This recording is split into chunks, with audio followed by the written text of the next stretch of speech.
और थोड़ी देर के मनन के लिए हम आज वचन पढ़ेंगे। इफिसियों की किताब 6 अध्याय 10 से 18 तक पढ़ेंगे। इफिसियों की किताब 6 अध्याय 10 से लेकर 18 तक, 10 से 18 तक। इसलिए प्रभु में और उसकी शक्ति के प्रभाव में बलवन्त बनो, परमेश्वर के सारे हथियार बांध लो कि तुम शैतान की युक्तियों के सामने खड़े रह सको, क्योंकि हमारा यह युद्ध लहू और मांस से नहीं परंतु प्रधानों से और अधिकारियों से और इस संसार के अंधकार के हाकिमों से और उस दुष्ट की आत्मिक सेनाओं से है जो आकाश में है। इसलिए परमेश्वर के सारे हथियार बांध लो कि तुम बुरे दिन में सामना कर सको और सब कुछ पूरा करके स्थिर रह सको। इसलिए सत्य से अपनी कमर कसकर और धार्मिकता की झिलम पहनकर और पाँव में मेल के सुसमाचार की तैयारी के जूते पहनकर और इन सब के साथ विश्वास की ढाल लेकर स्थिर रहो, जिससे तुम उस दुष्ट के सब जलते हुए तीरों को बुझा सको और उद्धार का टोप और आत्मा की तलवार जो परमेश्वर का वचन है ले लो। हर समय और हर प्रकार से आत्मा में प्रार्थना और विनती करते रहो और इसी लिए जागते रहो कि सब पवित्र लोगों के लिए लगातार विनती किया करो और मेरे लिए भी कि मुझे बोलने के लिए ऐसा प्रबल वचन दिया जाए कि मैं साहस के साथ सुसमाचार का भेद बता सकूं, जिसके लिए मैं जंजीर से जकड़ा हुआ राजदूत हूँ, और यह भी कि मैं उसके विषय में जैसा मुझे चाहिए साहस से बोलूं। आइए प्रार्थना करें। स्वर्गीय पिता, इस वचन के लिए धन्यवाद करते हैं। इस पवित्र वचन हमारे जीवन में से बातें करने के लिए पवित्र आत्मा की सहायता, बोलने के लिए मुझे शक्ति और सामर्थ्य, जो बातें बोलना चाहिए पवित्र आत्मा जी वही सिर्फ मेरे मुंह से निकलने के लिए प्रभु मदद सहायता। पवित्र आत्मा जी मेरे जीवन को कंट्रोल कर, मेरे विचारों को कंट्रोल कर, मेरे जीव को, मेरे मन को कंट्रोल कर दीजिए। पवित्र आत्मा जी हमारे बीच में काय है। धन्यवाद प्रभु, आपके जीवित सामर्थ्य वचन आशीष करके हमें देने जा रहे हैं। यीशु मसीह के नाम से मांग रहे हैं। इफिसियों की पत्री 6 अध्याय 10 आयत से हमने पढ़ा है। हम इससे पहले काफी बार इस वचन को मनन किया है, लेकिन हमें परमेश्वर के वचन बार बार हमें मनन करने की जरूरत है, क्योंकि हम भूलने का आदत वाले लोग हैं। हम भूल जाते हैं, तो इसलिए परमेश्वर के वचन हमें बार बार मनन करना, सुनने की आवश्यकता है। तो इधर हम देख सकते हैं कि पौलुस प्रेरित इफिसुस के कलीसिया के लिए जो पत्री लिखा हुआ है, और एडी 60 में रोम के विनती गृह में बैठकर और पौलुस प्रेरित ने ये पत्री लिखा है। और बहुत सारी बातें हम इस पत्री में हमें समझने के लिए हैं, लेकिन आज का दिन हम थोड़ी देर और इन आयतों को हम मनन करेंगे। और इधर लिखा है कि उसका हम 10 आयत में हम पढ़ते हैं, प्रभु में और उसकी शक्ति के प्रभाव में बलवंत बनो। हमें क्यों बलवंत बनना चाहिए? कैसे बलवंत बनना है? क्यों बलवंत बनना चाहिए? आपको नीचे पढ़ सकते हैं, नीचे 11 से आप पढ़ सकते हैं। 11, 12, 13 आयत में हम देख सकते हैं क्यों हम बलवंत बनना चाहिए। आप कोई भी एक व्यक्ति जोर से पढ़िए। 11, 12, 13। बांध लो। हाँ, शैतान की युक्तियों का सामना करने के लिए हमें सामर्थ पाने की जरूरत है। आगे, क्योंकि हमारा यह मूल युद्ध लहू और मांस से नहीं परंतु प्रधानों से और अधिकारियों से और इस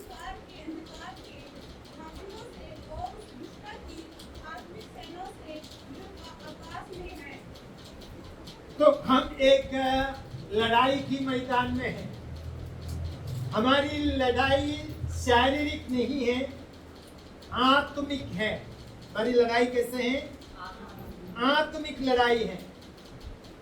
तो इधर लिखा है लहू और मांस के साथ नहीं है हमारा लड़ाई, मतलब आपस में नहीं है हमारा, किसी व्यक्ति के साथ नहीं है हमारा लड़ाई, कि हम सबका एक शत्रु है, सारे दुनिया का सभी लोगों का तो एक शत्रु है।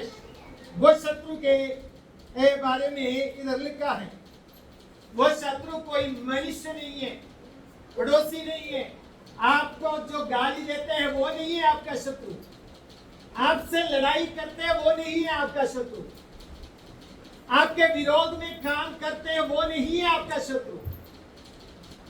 आपका शत्रु क्या है?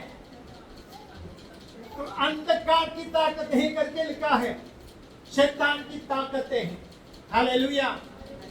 तो और उसके बारे में हम इधर पढ़ते हैं कि 12 आयत में हम पढ़ते हैं, तो उन अंधकार की ताकतों से है हमारा लड़ाई। काफी बार हम लड़ाई उस व्यक्ति से करते हैं जो हमें गालियां देते हैं, उस व्यक्ति से करते हैं जो हमारे खिलाफ काम करते हैं, उस व्यक्ति से हम लड़ाई करते हैं जो हमारे विरोध में या हमारे बारे में गलत अफवाहें फैलाते हैं। लेकिन मैं एक सच्चाई आपको बताना चाहता हूं, काफी बार उस व्यक्ति हमारे खिलाफ कार्य करते हैं तो भी उसके पीछे कार्य करने वाला एक अंधकार की ताकत है। हालेलुया। ये बातें आप समझने की जरूरत है। हम सभी लोग ये समझ नहीं सकते हैं, लेकिन परमेश्वर के लोग ये अवश्य समझना चाहिए। यीशु मसीह के चुने हुए लोग इन बातों को अवश्य समझना चाहिए कि हमारा शत्रु हमारे पड़ोसी नहीं, हमारे गालियां देने वाला नहीं, हमारा विरोध में षड्यंत्र बनाने वाला नहीं, हमारा शत्रु अंधकार की ताकत है, शैतान की सेनाएं हैं, शैतान के या उन दुष्ट आत्मा की सेना के साथ हमारा लड़ाई। हालेलुया। कितने लोगों को समझ में आ रहा है? हालेलुया। तो हम क्या खास करके इन बातों को समझने की जरूरत है। दुनिया के लोग ये बातें समझ नहीं सकते हैं, उनके बुद्धि खुला नहीं है या उनका आंख बंद है, इसलिए वो लोग इन बातों को समझ नहीं सकते हैं। लेकिन आप प्रभु यीशु मसीह पर विश्वास करने वाले और आपके आंख प्रभु ने खोल दिया है, तो आप लोग ये समझने की जरूरत है कि हमारा शत्रु कोई व्यक्ति विशेष नहीं है, हमारा शत्रु कौन है? शैतान है, उसके सेनाएं हैं करके हमें समझने की जरूरत है। हालेलुया। अगर हम समझेगा तो उस भाई के खिलाफ हम लड़ाई के लिए नहीं जाएंगे, उस बहन के साथ हम लड़ाई नहीं करेंगे। और जो हमें गालियां देते हैं, हमारे विरोध में षड्यंत्र बनाते हैं, हमारे खिलाफ जादू टोना करते हैं, हमारे खिलाफ कोई भी षड्यंत्र बनाते हैं, उसके खिलाफ हम क्या नहीं करेंगे? लड़ाई नहीं करेंगे। हालेलुया। कितने लोगों को समझ में? जोर से हालेलुया बोलो। हालेलुया। तो हमारा लड़ाई किसी व्यक्ति विशेष के साथ नहीं, हमारा लड़ाई उस अंधकार के ताकतों के खिलाफ है। हालेलुया। तो ये बातें हमें समझने की जरूरत है। हालेलुया।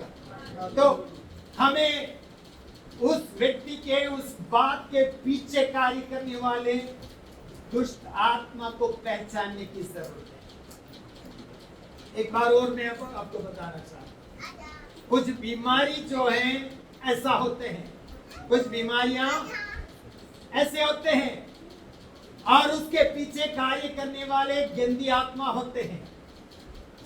दवाई खाने के बावजूद वो छुटकारा, लेकिन उसके लिए हमें क्या करने की जरूरत है?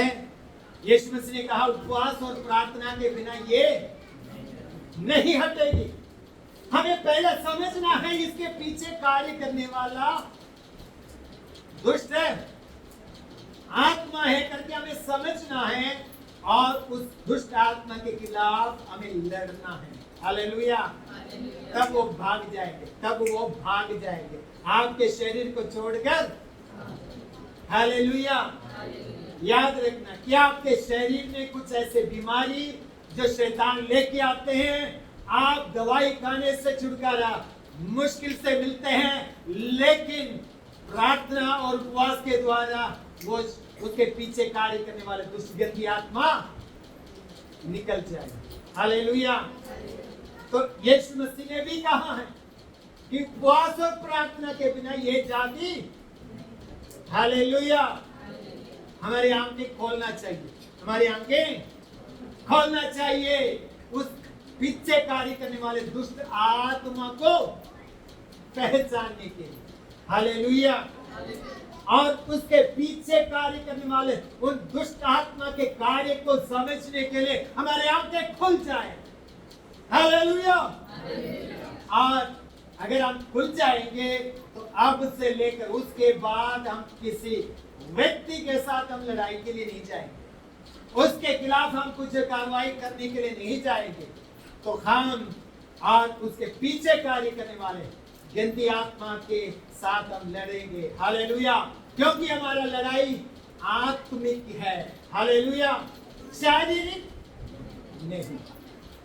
दूसरा कुरिन्थियों 10 अध्याय का 4 पद में लिखा है, आप कोई मिला है तो पढ़िए। दूसरा कुरिन्थियों 10 अध्याय का 4 पद। क्योंकि हमारी लड़ाई की हथियार शारीरिक नहीं, पर गढ़ों को डाल देने के लिए परमेश्वर के साथ सहमति है। हालेलुया। परमेश्वर के साथ, परमेश्वर के पास। और आगे भी पढ़ना, एक और आए। इसलिए हम कल्पनाओं का हर एक ऊंची बात का परमेश्वर के खिलाफ पहचान, परमेश्वर की पहचान के खिलाफ उड़ते हैं, खंडन करते हैं। हालेलुया। हालेलुया। तो हम क्या करना चाहिए? क्या करना चाहिए? हमारे हथियार शारीरिक नहीं है। हमारा हथियार कैसे है? आत्मिक हथियार है, प्रार्थना है, उपवास है, परमेश्वर का वचन है, और वो ही हमारा हथियार है। उस हथियार के सामने शत्रु के सारे काम विफल हो जाएंगे। हालेलुया। तो इसलिए मेरे प्रिय भाइयों बहनों, हमारे शत्रु को आप पहचानिए। हमारे शत्रु कौन है करके हम पहचानना। हमारे जीवन के खिलाफ कार्य, हमारे आत्मिक उन्नति के लिए, हमारे विश्वास की बढ़ोतरी के लिए जो भी रुकावट करने वाले उन दुष्ट आत्मा को पहचानिए और उस दुष्ट आत्मा के साथ हमारा लड़ाई है। और आप तो याकूब की पत्र में लिखा है, शैतान का सामना करो वो भागेगा, सामना करेगा तो भागेगा। अगर सामना नहीं करेंगे, हालेलुया। एक बात है, अगर आप समझते हैं फिर वो चिपके नहीं बैठ सकते। अगर वो आप समझते हैं कि इसके पीछे कोई बुरी आत्मा है, अगर समझते हैं तो क्या करेंगे? वो आत्मा चिपकर नहीं बैठ सकते हैं। हालेलुया। वो प्रकट या बाहर जाना ही पड़ेगा। हालेलुया। तो इसलिए मेरे प्रिय भाइयों बहनों, प्रार्थना, उपवास, वचन और आत्मा में आराधना, और ये सब हमारी हथियार हैं और उसको इस्तेमाल करने की जरूरत है। हालेलुया।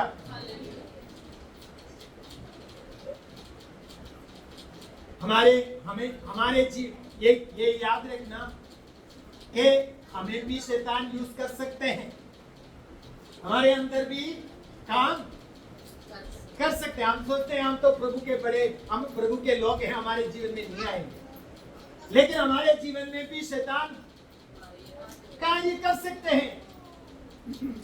देखिए, आप प्रभु का बेटा है, आप बेटी है, बेटा है, आप उद्धार पाए हुए लोग हैं, कोई शक नहीं। आपने यीशु मसीह के लिए अपना जीवन दे दिया, आप प्रभु यीशु मसीह का बेटा और बेटियां हैं, लेकिन आपके जीवन में भी शैतान कार्य कर सकते हैं। हालेलुया। तो लेकिन समझने की जरूरत है, समझना है और उसका सामना करना है। हालेलुया। सामना करेंगे तो वो भागेगा। काफी बार हम सोचते हैं ना, वो हम ये बोलना नहीं चाहिए, ऐसा बोलना नहीं चाहिए, बाद में हम पछताते हैं, लेकिन हम बिना तैयारी के साथ क्या हो जाते हैं, कुछ ना कुछ हम बोल देते हैं कि बाद में हम सोचते हैं वो ऐसा बोलना ये किसका काम है? शैतान आपके पीछे, आपके छिपकर आपके जीवन में कार्य। गुस्सा किस लिए आते हैं? क्योंकि आप सतर्क, हम काफी बार सतर्क नहीं रहते हैं, तो इसलिए शैतान मौका का फायदा उठाते हैं और हमें एकदम उस बात के ऊपर घसा। जो भी बुराई हमारे जीवन में आते हैं उसके पीछे कार्य करने वाले एक अंधकार की ताकत है। हालेलुया।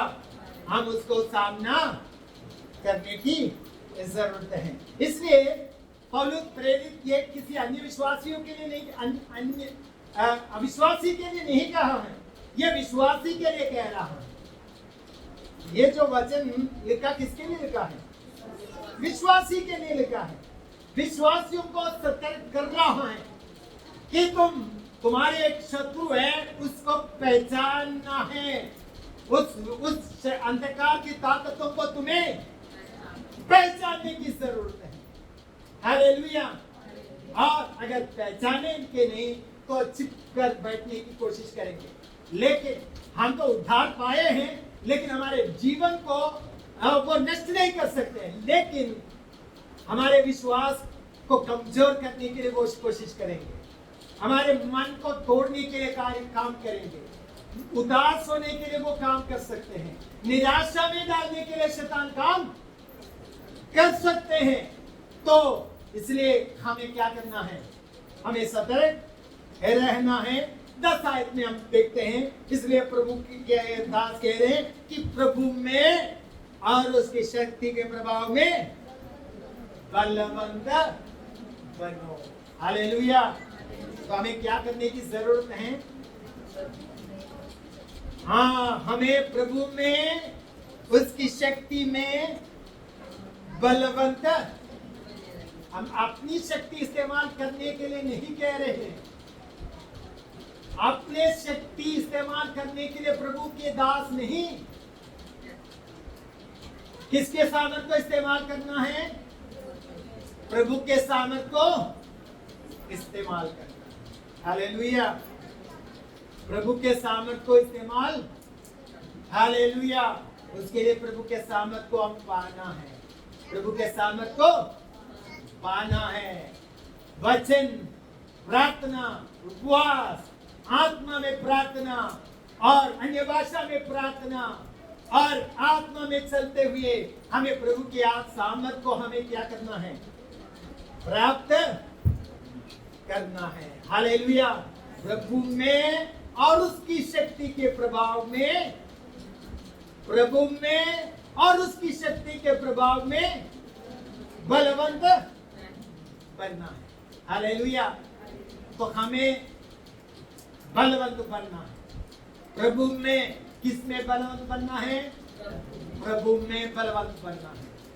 प्रभु में, प्रभु के वचन और वचन के द्वारा, प्रार्थना के द्वारा, उपवास के द्वारा, अन्य भाषा में प्रार्थना करने के द्वारा, आत्मा में प्रार्थना करने के द्वारा, वचन के अनुसार जीवन बिताने के द्वारा हम सामर्थ पा सकते हैं। हालेलुया।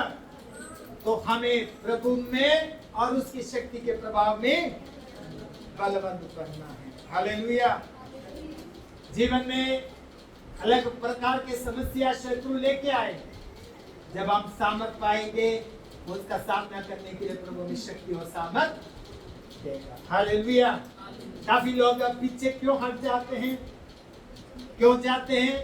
क्योंकि हम प्रभु में उसके शक्ति के प्रभाव में बलवंत नहीं हुआ है। हालेलुया। चर्च में आते हैं, लेकिन आपके जीवन में कोई बदलाव नहीं है, आप प्रभु के साथ नहीं चलते हैं, पारिवारिक प्रार्थना नहीं होते हैं, वचन हम पढ़ते नहीं हैं। वचन पढ़ने के लिए बहुत वचन हम रोज पढ़ना चाहिए, मनन करना चाहिए, लेकिन हम अपने रोज की जिंदगी में हम ना पारिवारिक प्रार्थना करते हैं, ना व्यक्तिगत प्रार्थना करते हैं, वचन पढ़ते हैं और आत्मा में प्रार्थना करते हैं। तो फिर कैसे हम बलवंत हो जाएंगे? तो हमें बलवंत होने के लिए हमारे लिए पारिवारिक प्रार्थना बहुत जरूरी है। व्यक्तिगत प्रार्थना, उपवास और वचन मनन करना, ये सब बातें जरूरी है। हालेलुया। तो आपको खुद लड़ना है, प्रभु के सामर्थ को लेकर आपको स्वयं लड़ना होगा। हालेलुया। यह लड़ाई हमारा या हम ये व्यक्तिगत भी है। ये लड़ाई क्या है? व्यक्तिगत भी है। शत्रु के साथ, शैतान के साथ हमारा लड़ाई व्यक्तिगत भी होते हैं। हालेलुया। आपके मन में कार्य करते हैं, आपके मन में विचार लेके आते हैं, आपके मन में शैतान क्या लेके आते हैं? विचार लेके आते हैं, अविश्वास लेके आते हैं, आपके मन में शत्रु कार्य करते हैं। इसलिए ये लड़ाई क्या है? व्यक्तिगत भी है। हालेलुया। आपको बलवंत बनना पड़ेगा, सामर्थ होना पड़ेगा, प्रभु में उसके शक्ति के प्रभाव में बलवंत। हालेलुया। बहुत प्रकार के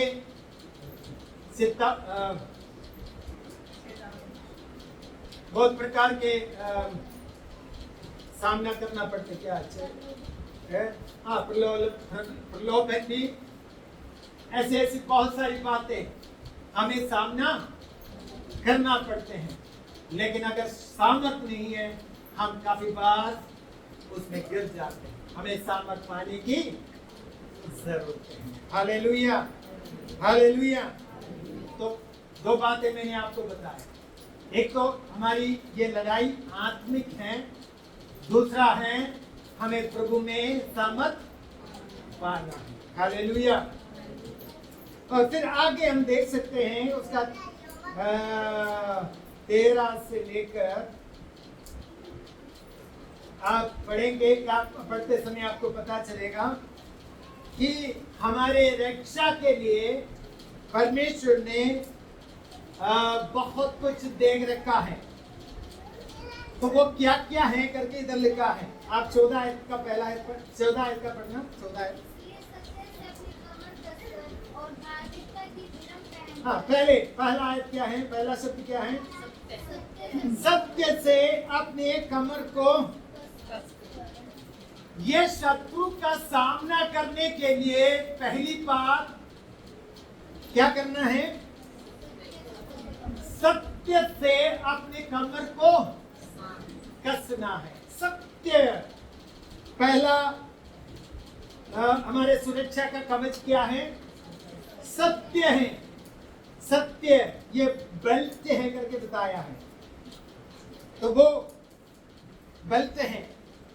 बेल्ट हमारे कपड़े को या क्या करते हैं, हमें वेग से दौड़ने के लिए, काम करने के लिए हमें शक्ति मिलते है बल्ट बांधने के द्वारा।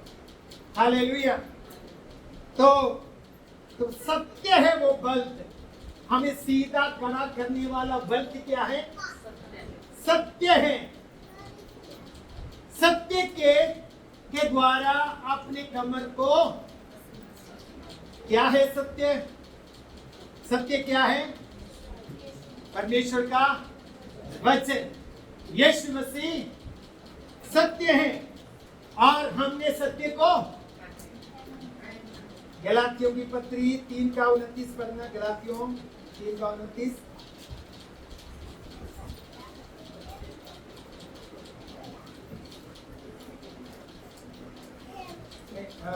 27 3 का 27।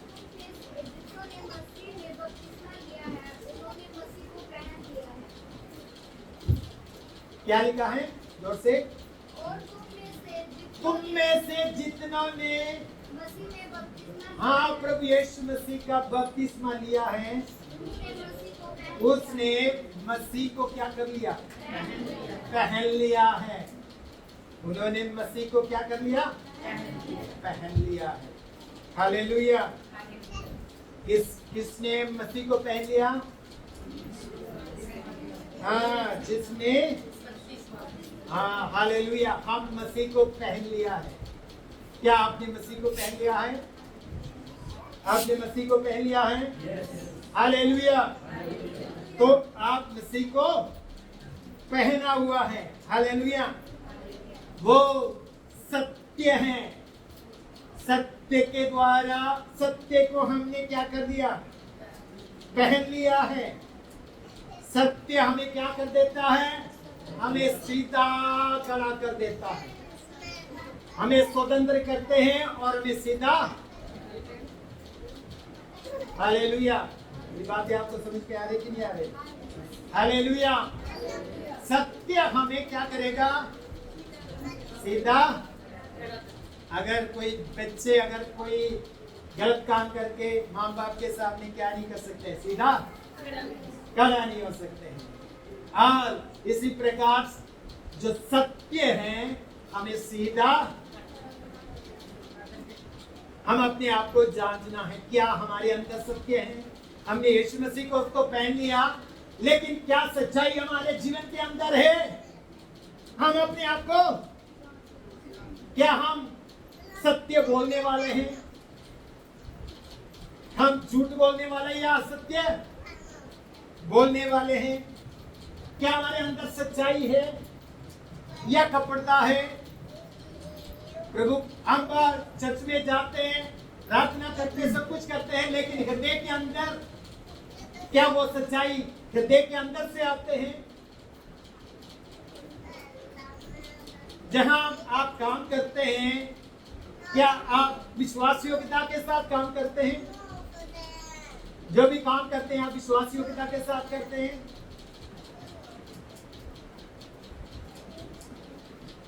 क्या आप अगर ऑफिस में काम करने वाला है, ऑफिस का कोई सामान तो चुराते तो नहीं है? सत्य को पहनना है।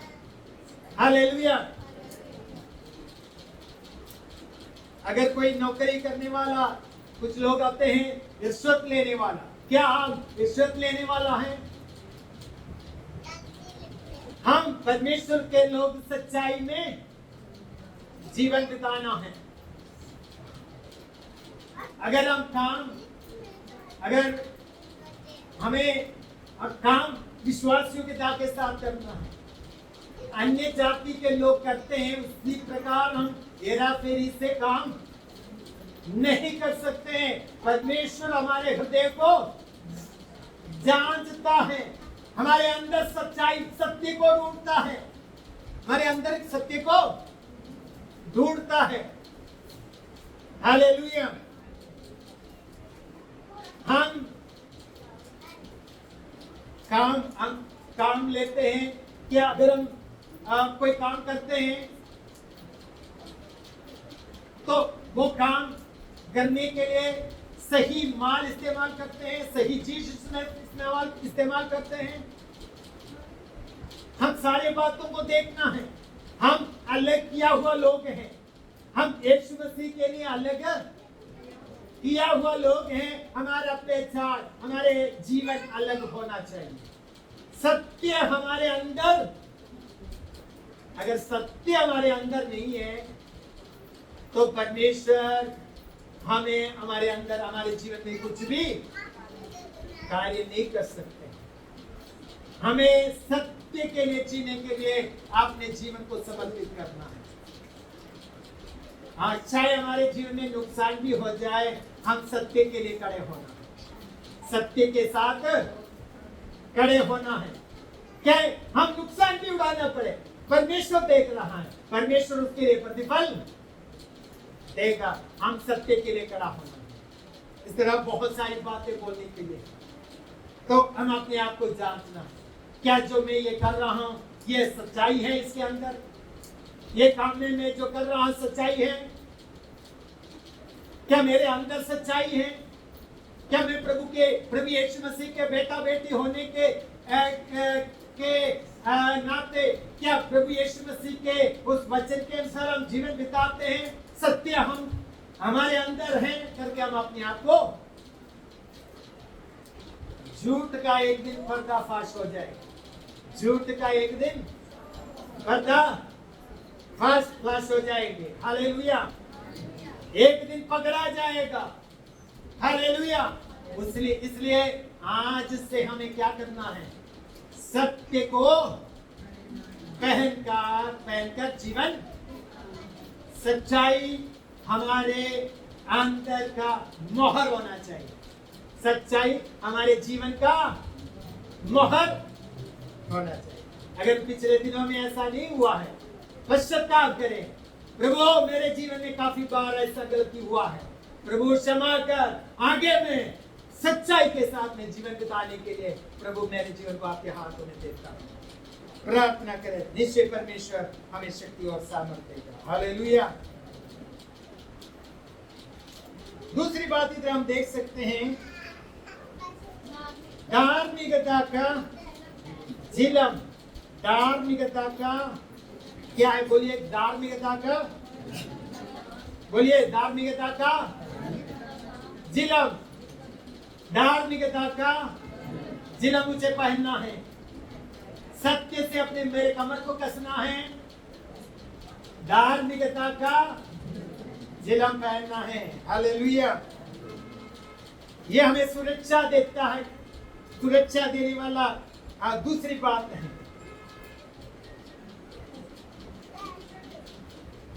सुरक्षा। बाहर गाड़ी के रास्ते नहीं है।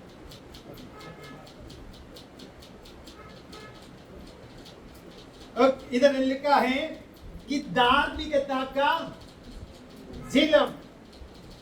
धार्मिकता का झिलम क्या है? धार्मिकता क्या है? धार्मिकता कुछ वचन हम पढ़ेंगे, अगर लिखना चाहते तो लिख सकते हैं।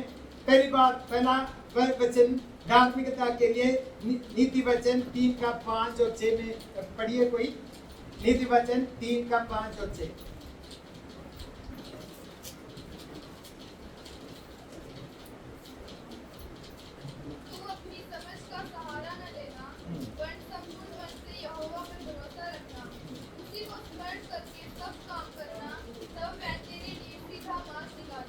तो धार्मिकता क्या है करके इधर लिखा है।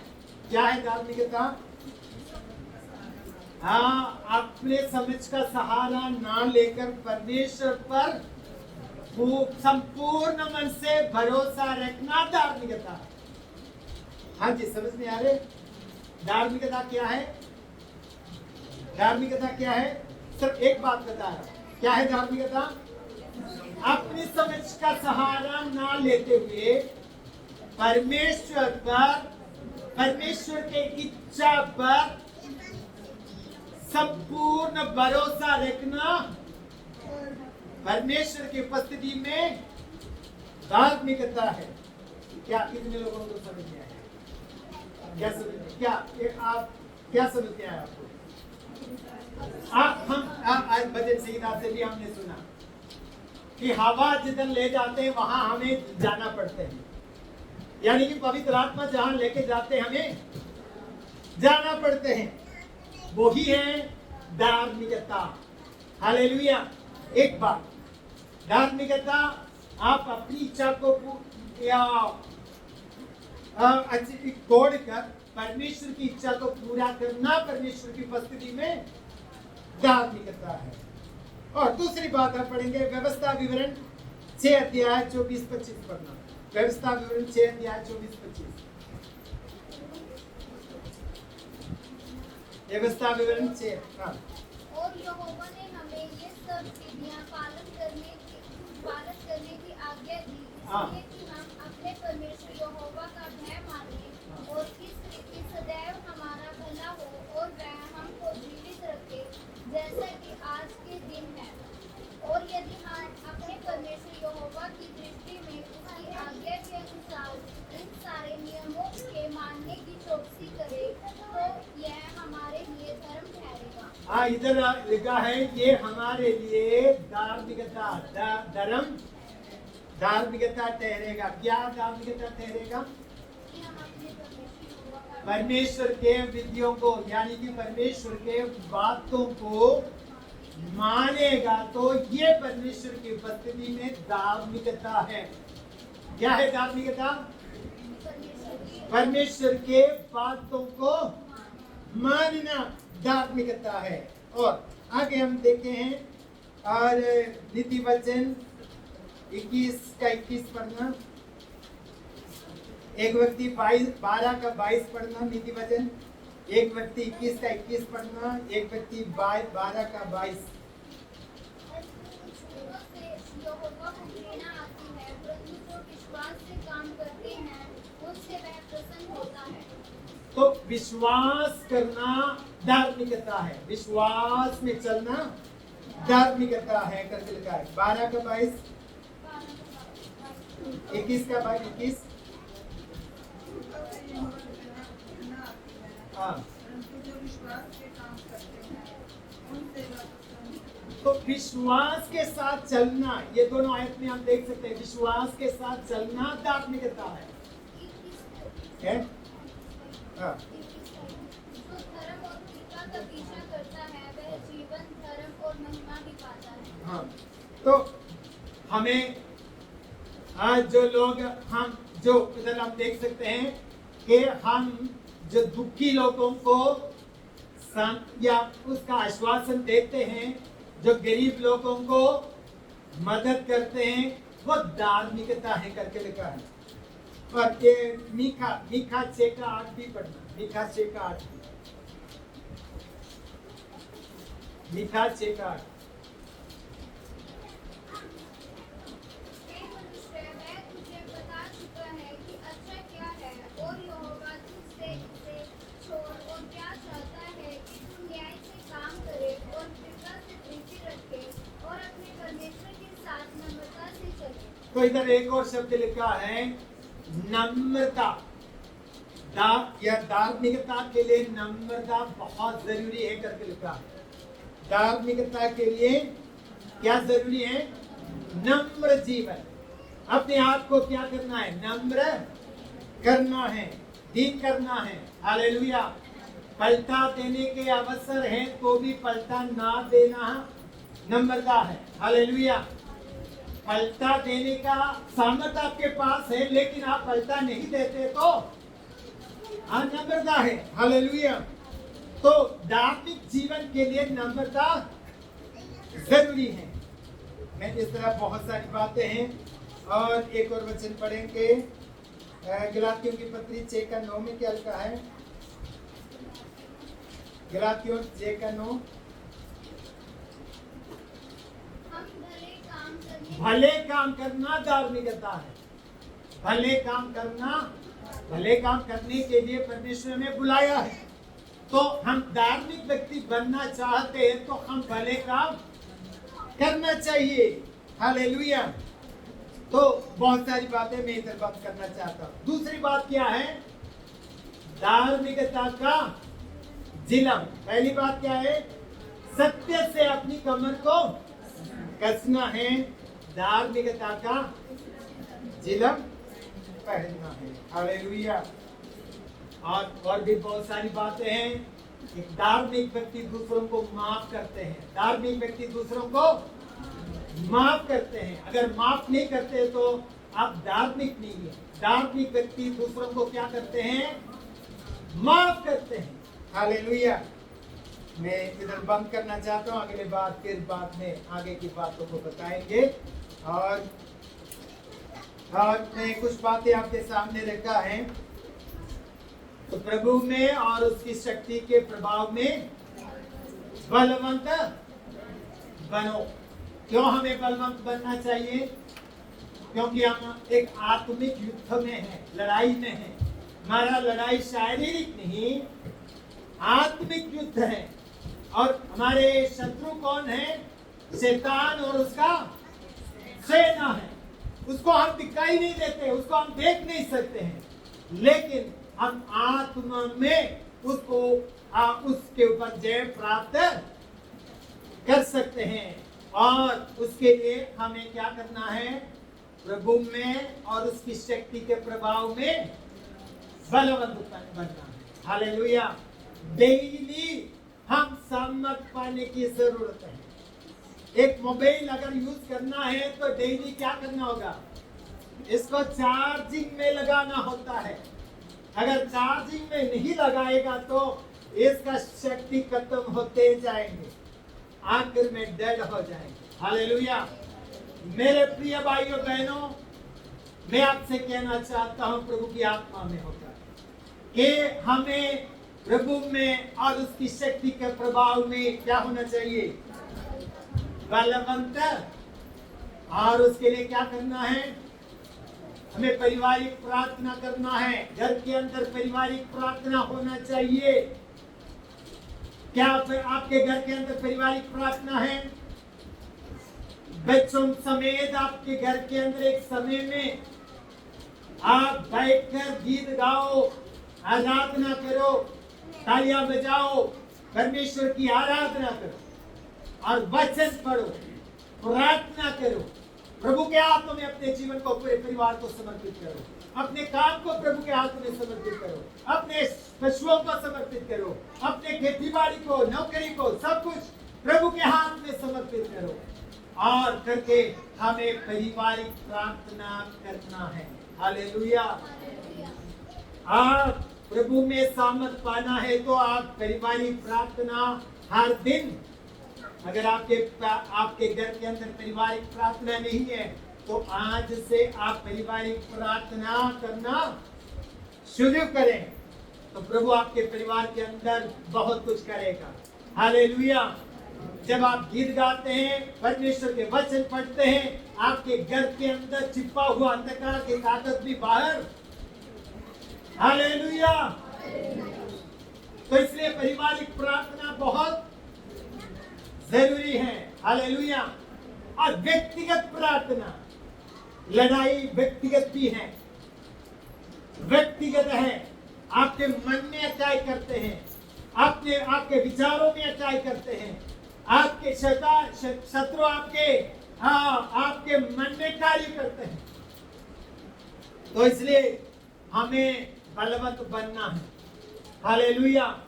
प्रभु में और उसकी शक्ति के प्रभाव में हमें उपवास करना है, वचन पढ़ना है, प्रार्थना करना है।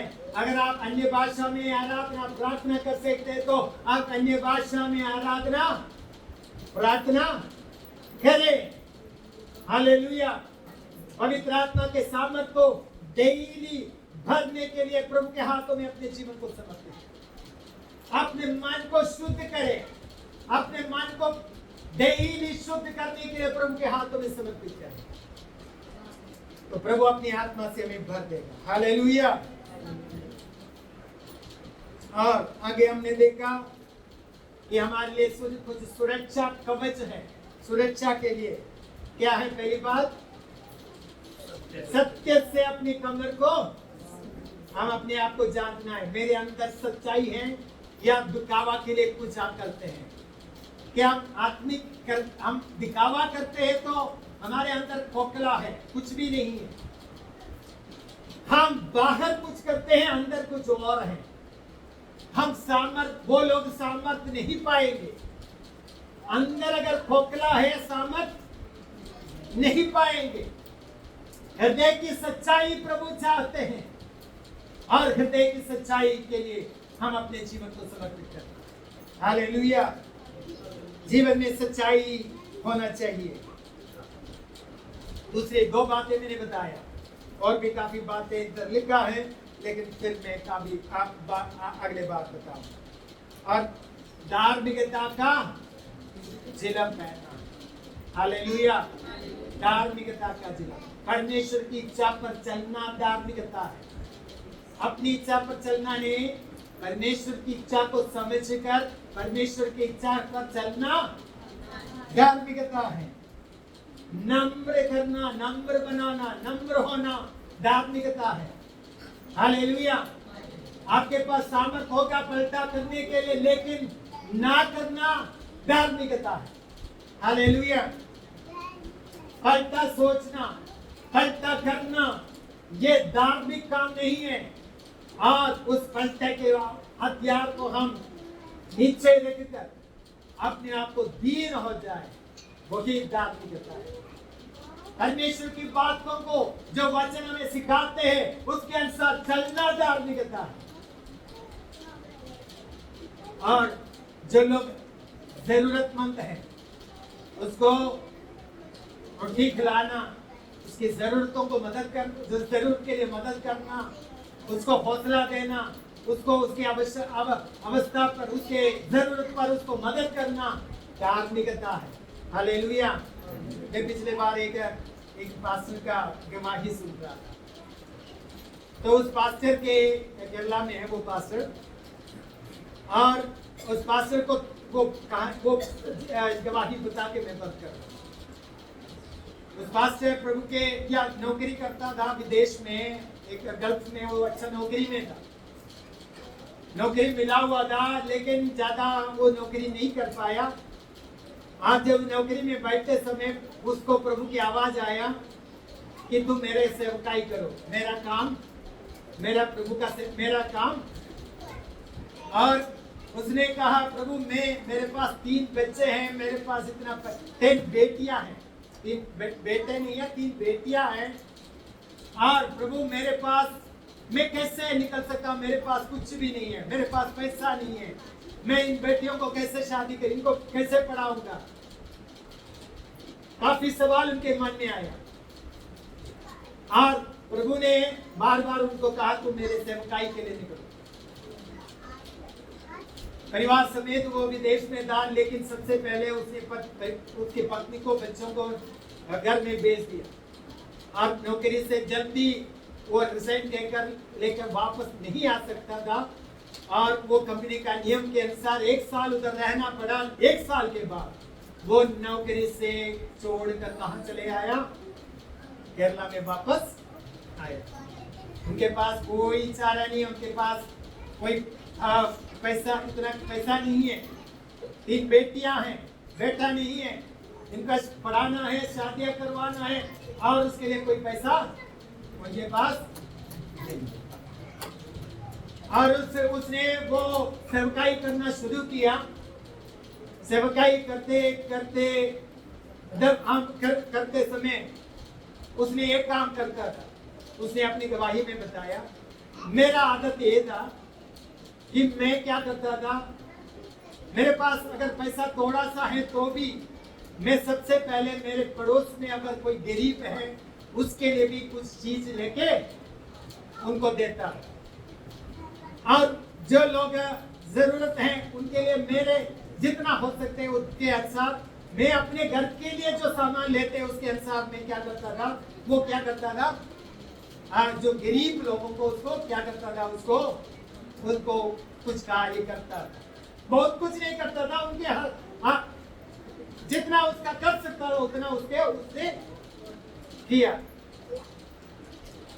और बाद में क्या हुआ कि इस प्रकार उनके जीवन में उसने अपनी गवाही में बताया, जीवन काफी ऐसा ही जीवन बिताया। बेटियों को, या उसके बाद उसको एक चर्च की जरूरत पड़ा, चर्च के हॉल या जमीन खरीदने का जरूरत पड़ा। उस समय 4.5 लाख रुपया कुछ चाहिए था, 4.5 मेरे याद में 4.5। तो उनके पास इतना पैसा नहीं था, कुछ पैसा उनके पास था। उसने क्या किया, 3 लाख उनके पास था, उसने वो चर्च के लिए वो 3 लाख 4.5 या 4.25, तो उसने, लेकिन और 4.25 चाहिए।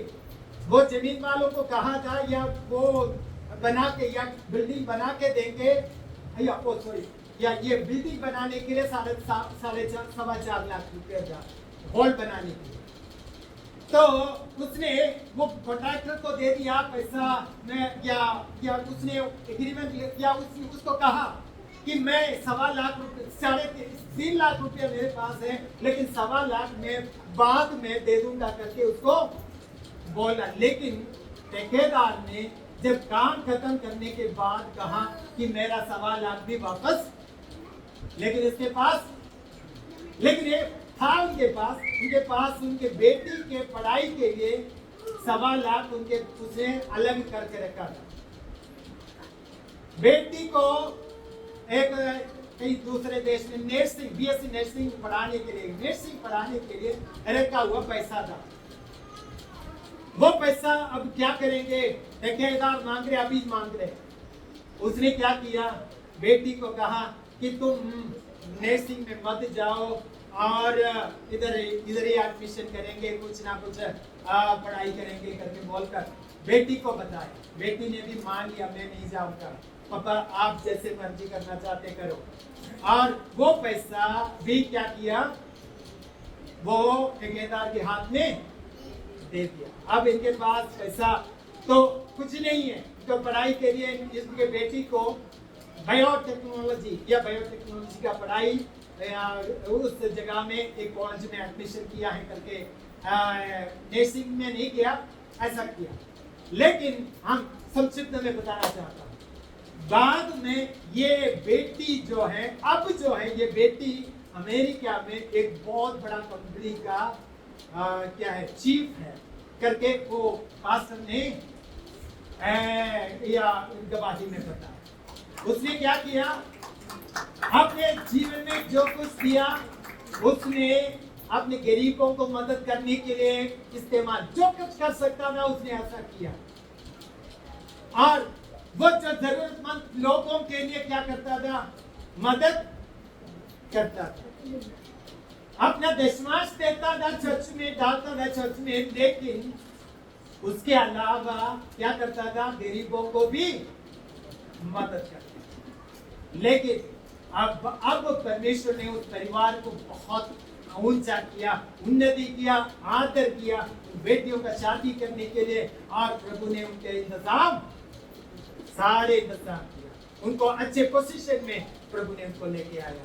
तो ये गवाही पिछले दिनों में मैं सुनने के लिए अवसर मिला। आज भी वो पास्टर हैं, केरला में सेवकाई कर रहे हैं। हालेलुया। तो मेरे प्रिय भाइयों बहनों, धार्मिकता क्या है? धार्मिकता, हम अगर गरीबों को मदद करते हैं, जो दुखी हैं उनको सांत्वना देते हैं, जितना हो सकते हैं आप मदद करते हैं, तो वो परमेश्वर की उपस्थिति में धार्मिकता है। उसके लिए परमेश्वर आपको प्रतिफल देगा। हालेलुया। परमेश्वर आपके बच्चों को आशीष करेगा। तो हमें क्या करना है, हमारे जो कुछ है हम दूसरों को, प्रभु के लिए जो है प्रभु को देना है, बाकी जो गरीब के लिए है आप हाथ बढ़ाएंगे, आपको परमेश्वर आशीष करेगा। हालेलुया। धार्मिक जीवन बिताने के लिए हमें परमेश्वर मदद सहायता करे। क्या हम क्षमा कर पाते हैं? क्या हम भलाई करने वाला है? क्या हमारे पास एक शुद्ध हृदय है? क्या हम परमेश्वर की इच्छा, हम अपने बुद्धि पर चलने वाला है, समझ के सहारे पर चलने वाला है, या परमेश्वर की इच्छा पर चलने वाला है? तो प्रभु हम सबको मदद सहायता करें, एक धार्मिक जीवन बिताने, सत्य के साथ अपने जीवन को, कमर को बांधने के लिए, कसने के लिए प्रभु की आत्मा हमें मदद सहायता करे।